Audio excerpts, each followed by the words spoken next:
should be able to get it, okay? So the next person coming up is Time the Monkey Surgeon.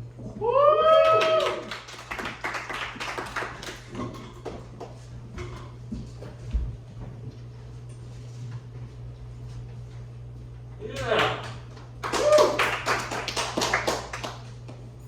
Brevity is the soul of wit. But what does this mean?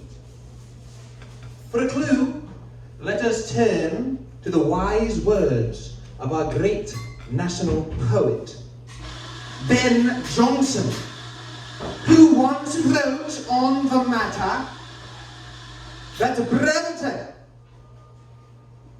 was the soul of wit. But what does this mean? For a clue, let us turn to the wise words of our great national poet, Ben Jonson, who once wrote on the matter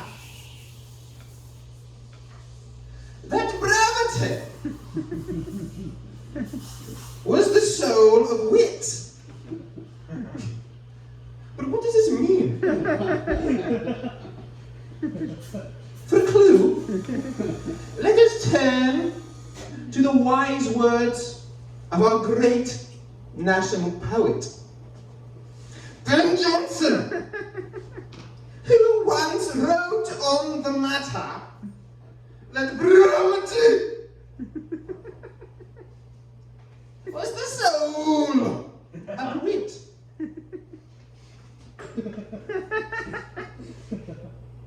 But what does this mean? For a clue, let us turn to the wise words of our great national poet, Ben Jonson, who once wrote on the matter that is the soul of wit. Yes. What does this mean? For a clue, let us turn to the wise words of our great national poet, Ben Jonson, who once wrote on the matter that brevity is the soul of wit.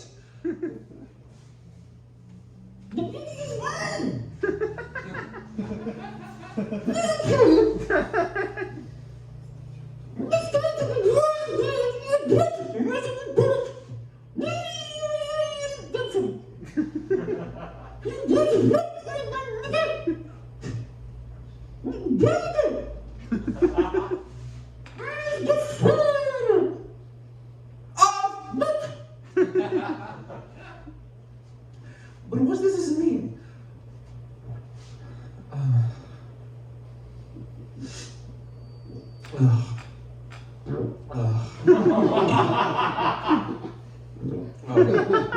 Oh God.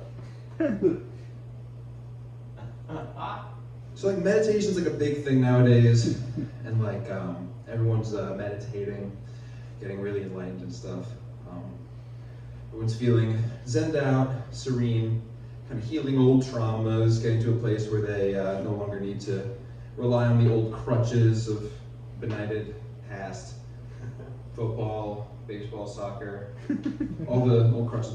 So I just feel that with everyone becoming over-enlightened, over-blissed out, we need to have a sort of seance to like bring us back to earth and sort of do an anti-meditation to sort of bring us back to where we kind of started, to the sort of roots that we left off. So if everyone doesn't mind joining me,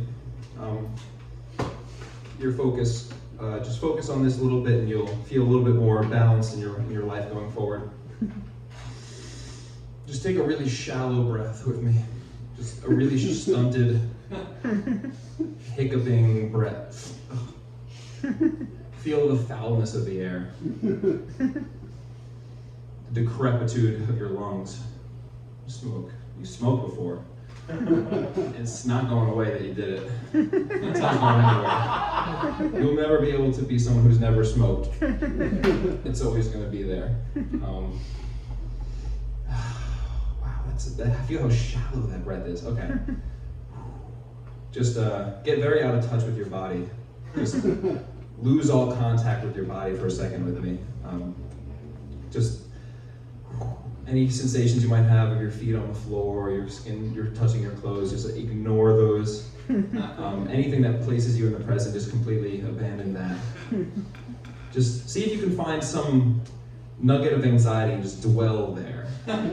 See if you can dwell on that nugget of anxiety for a little bit. See what that feels like. Dwell on that. If you feel something flowing through you, just stop it. Stop what's flowing through you. Can I get everyone just drone? A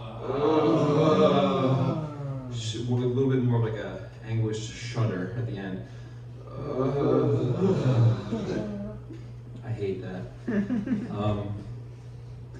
Wow, just dwell there for a second. Does anyone have any moment in their life that they thought went like decently well today? Any examples of a moment in your guys' life today that you thought like a small moment, maybe a small little success that kind of went decently well today? See if we can reimagine that as like a ruin, a ruination, or any. Do you have any small moments that went well today? I didn't get fired. Good job. So how can we reimagine? How can we maliciously psychoanalyze that? You did everything your boss said without question. You didn't have the gall. I mean, you think your boss knows everything? What? Where do you work? You work here.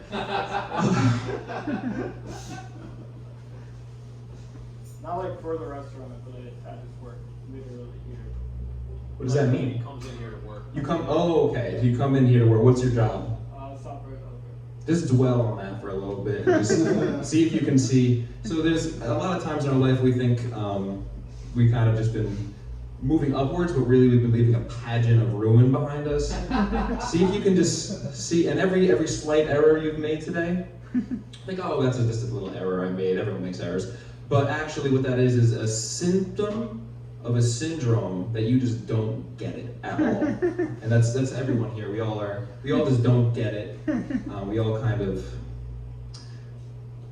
just are out of touch. There's something, every single one of you in here is just lacking something that everyone else has. And is just out of the loop, kind of. Just everyone else is like, whether, no matter how distant they are from each other, there's something that they all share that binds them together as human, and you just don't have that thing. And that's gonna follow you forever. Just close your eyes for a second, see if you can see just a door. Visualize a door. Rickety old door. Brass knob with a little bit of verdigris on it. Maybe it's in a part of town that doesn't get much funding. Open that door. You see a child. That's your inner child in that door. How can we traumatize that inner child? What can we do to this inner child? I want you to look at your inner child and tell them that they would be prettier if they lost some weight. Just do that to your inner child real quick and just see if you can feel the resonance throughout the rest of your life, what that does to you. I want you to stumble drunkenly through that door to your inner child wearing a hospital gown that smells like urine and hospital baloney. And I want you to look that inner child in the eye and say, "This is all your fault." I want you to gesture vaguely at the heaps of ruin that is the rest of your life, and I want you to say, "This is all your fault." And I want you to get closer and closer to that inner child. And I want you to breathe down their neck. None of this would have happened if it wasn't for you. Why did you do that? And just gesture very vaguely so the child has no way of knowing even what you're talking about. And there's just sort of like this vague dread demolishing your child's psyche.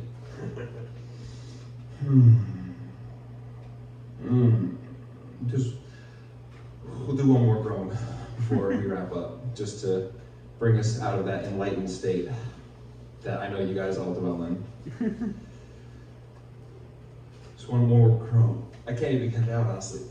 It's just silence. It's like my whole throat and lungs are just, okay.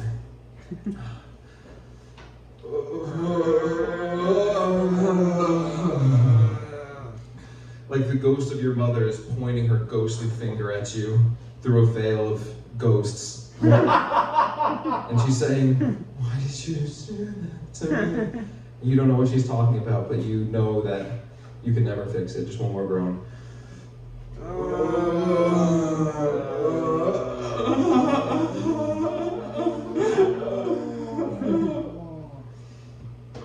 I want you guys to take that with you.